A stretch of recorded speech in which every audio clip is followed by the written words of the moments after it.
I'm removed. Because I thought if somebody's going to say no, then we need a separate course for you. So my big question to you is, do you plan LTSM for every service in your school? Repeat with you. Don't fool yourself that you are just doing a qualification, so on the day of your funeral, when the music plays softly in the background, you know those music that they try and tell adverts, no? Like, and they say, Esther was born in 1963. She went to law school, went to school, she went to her school, then she took up the road to University of Pretoria. And then the chorus goes, if you do it for that reason, you're doing nonsense. If that qualification of yours doesn't translate into some change in your school, ask yourself, why am I doing it? At least be honest and say, you know what, I'm doing MBA because as soon as I finished it, I'm out of here, I'm starting my business. Then we're clear. Because you're going to make an impact somewhere. But if you do it so that they can say, and she did her master's, and then the chorus picks up, towards the PhD, then you are having it wrong. There are learners participating who have been the type of learner who is MIT. But they do it with a hell of a lot of support. And they do the National Senior Certificate endorsed. But we last year had your weighted, your RTT on the maximum weighted. That get additional funding for all of those aspects. And then I want to clear one thing. You know that one day when I put the SMS to say, I'm doing the final budget, are there still schools that I missed? Then I gave a few school names where there were mistakes that I had to fix. What I got was sometimes entertaining. But there were some schools who asked me whether they cannot reduce the learner support funding to rather pay, and then they would mention something else. Right, guys.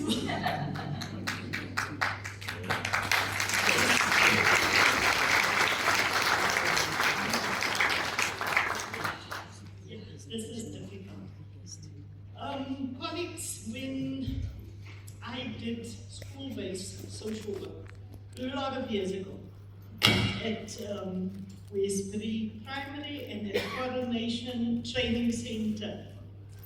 We were then under this affairs and that affairs, and I was the only one working at a special school for the training center. So I was so excited the children were putting up a concert. And I invited my then manager, Mr. Hubert. Well, if you know, it was post-94, so the structure on top was different color. But I was so excited, I gave him the letter and he must come, and he came to the school. We were still there in Coronationville, in the small house. And when the children reached out and they were touching him, and I just saw this man go from pink to red. And before the concert started, he actually said he's got something important to do, and he left. And that stayed with me, that these children just need some space, somewhere. And yes, so after a long time, when I got to province, I always told myself I must stay in touch. So first I was part of inclusion and special schools before they made 2 directorates, and we moved over to learner psychosocial support. But these matters, everything we're talking about, we cannot do it on our own. So we always work together, although structurally there's this divide. And sometimes I'm like, no, I'm not coming. Ina, please come. So yeah, I got, let's say, look a lot for yourself. The issue that I always said, let's panel, let's talk. Let's refer children before, when you start seeing they're at risk of neglect, of their behavior issues, let us refer them beforehand, before you get to disciplinary and those kind of things. Hasn't been easy. 13 and a half years I worked alone. I was the only social worker in the province. But because of my relationships from where I came from at social development, my partners, the other day Dr. Shaida Umar mentioned to me that we've worked together for 26 years, that I could survive. And my director at the time, I called him an honorary social worker, because when there's all these crisis matters, children dying in accidents, abuse, then I'll say to him, which one are you going to? And at the time, our psychologist, Dr. Manga. So we did everything that two directorates are doing now. 3 people did that. But we grew, and after 13 and a half years, they only appointed 3 other social workers. So currently, we 4 for the province, and we depend heavily on our MOU with social development. They brought on board 120 social workers that assist us, but they're not there every day. They got other work to do, but they do assist us, and they're not so au fait with our special schools. Then we get a lot of complaints that they don't go to special schools. Then we also have partnerships with NGOs to try and increase our access. And then we have the social workers in special schools that phone me every day. We don't get supervision, we don't have support, it's so difficult for 4 people to then supervise, and they're in another directorate and funded indifferently. So I'm actually making a call that, as myself, I told her I'm leaving. My other colleague who does the Holy Correlary in SGB is on her way out later this year. And next year, April, the next one reaches 65, she's leaving. So the youngest of the team will be there, but she's responsible for the whole Tshwane and West Rand, and will also be acting. So my call is, you'll experience the value added. The president in his speech said, we all need psychosocial support.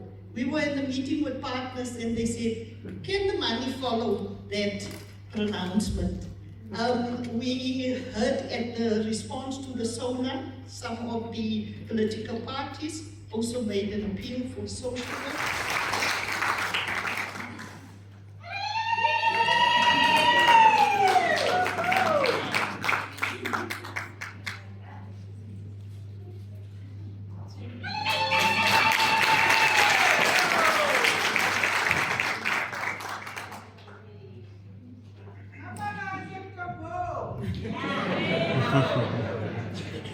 Ladies and gentlemen, we do have at least some ears sitting right in front.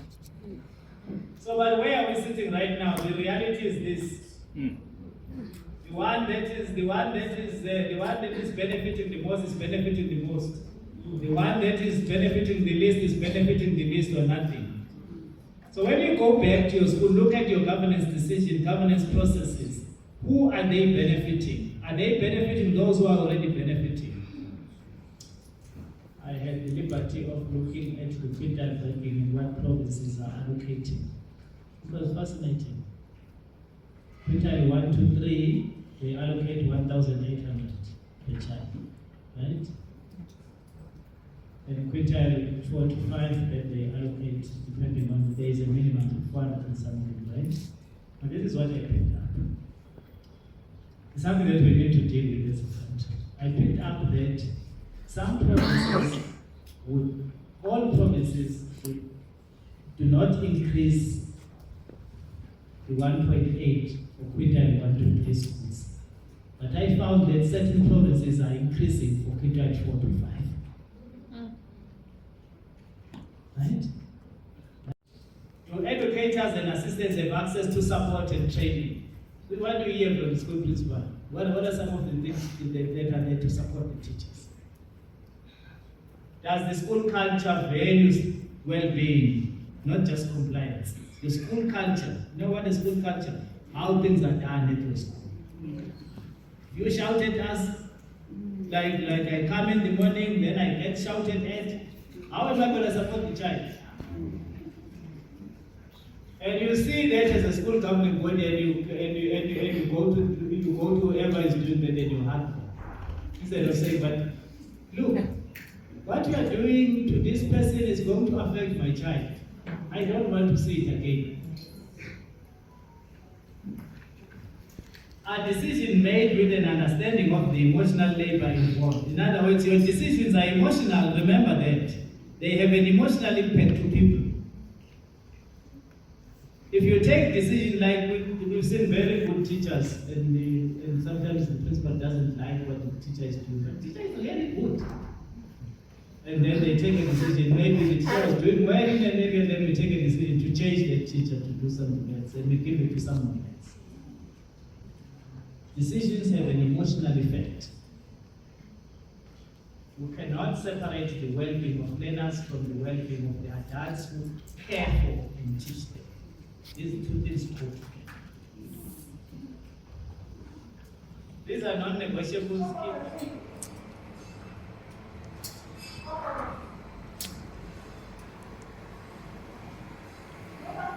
People look at you differently. You can be whatever you want. They look at you differently.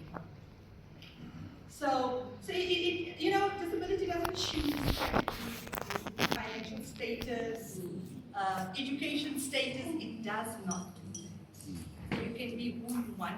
You can be whatever. Bottom line is your life changes.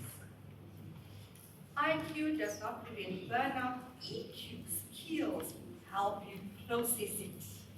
It's going to assist you to have that heart, that emotion, to feel what the child is experiencing rather than trying to fix it.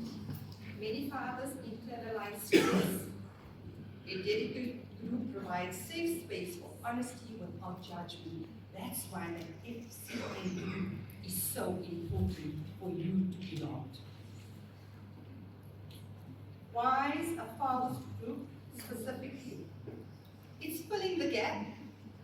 I told you, there are lots of mothers groups and family groups, but there's the father's group. It's filling a gap in our communities and our societies and our cultures and our religion.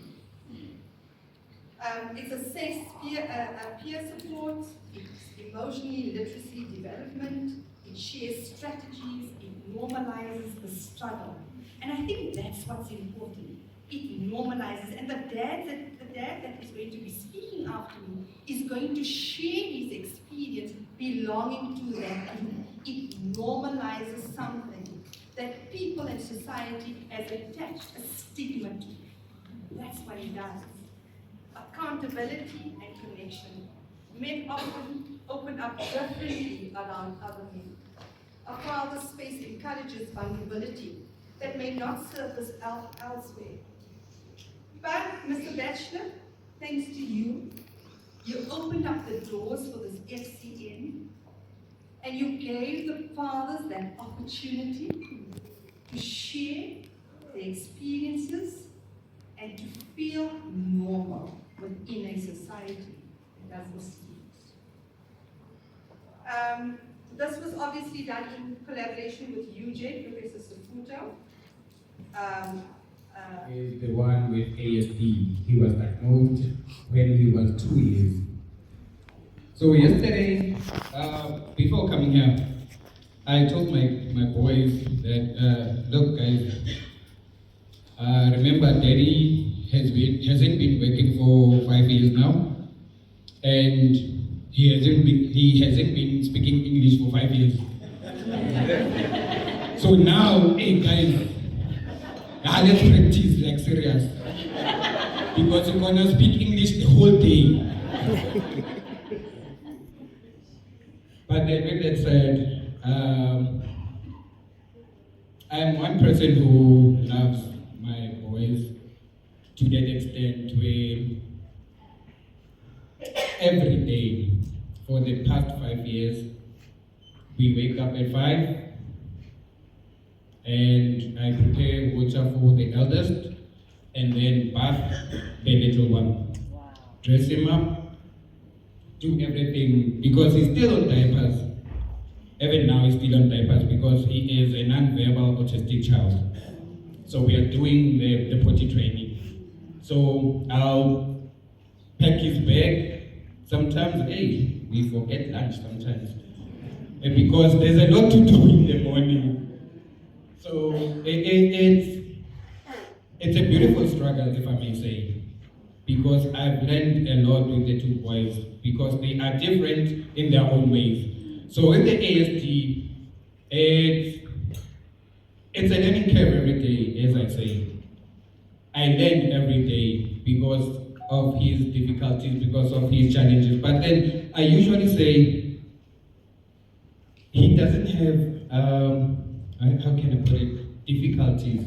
He's just too intelligent.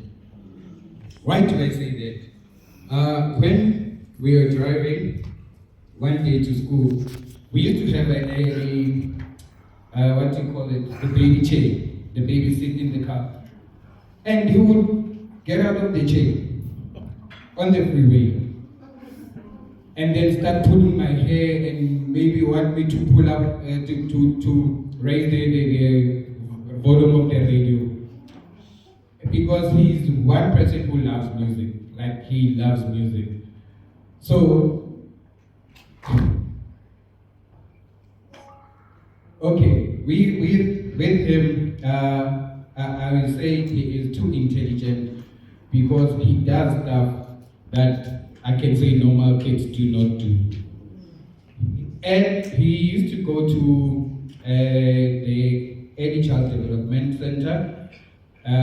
It was a normal center it was a center for normal kids. But he would open their door. He would open the matter for them. While the other kids would be crying, and then he would open the door for them. That's intelligence. So, I'm saying this because raising a child with difficulties as a father, it's a struggle and a challenge every day. With their mom working and having to go to work every day, I decided to step up because the mother had difficulties accepting the condition of the child because she's a first-time mom to the 3-year-old, to the 5-year-old. So she struggled. I had to step up for my family.